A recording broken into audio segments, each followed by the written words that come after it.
I thought I'd make a quick video on a Kaba lock, how to change a code. Do you have a Kaba code that somebody gave you on a vacation rental? This is on a vacation rental condo.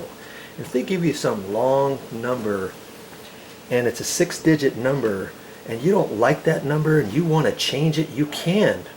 First off, you're going to press in your number, okay, your 6 digits, then you're going to hit the pound button down here, and then you're going to put in the 6 digits that you want to have on there, and that's as simple as it is. Then next time you get up to the door, you can press in your favorite code and know that you don't have to keep getting out your phone and punching in this crazy number that you can never for the life of you remember. Okay, there's a tip for you when you get ready to change out a Kaba code. And here's another thing too.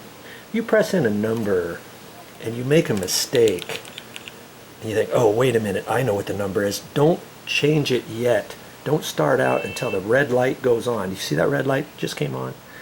Now it's reset. Now go ahead and punch in the proper number, because if you punch in the number before that red light comes on, it's not going to recognize it. And you can do it 2 or 3 times in a row, and then guess what? It thinks you're an intruder, and it's going to lock you out of the condo for maybe 5 minutes to 15, 20 minutes, depending how many times you kept pressing in that number, and you're all pissed off and you can't get in. Now you have to call the management company, security, whoever, because for the life of you, every time you press in the number, it doesn't work.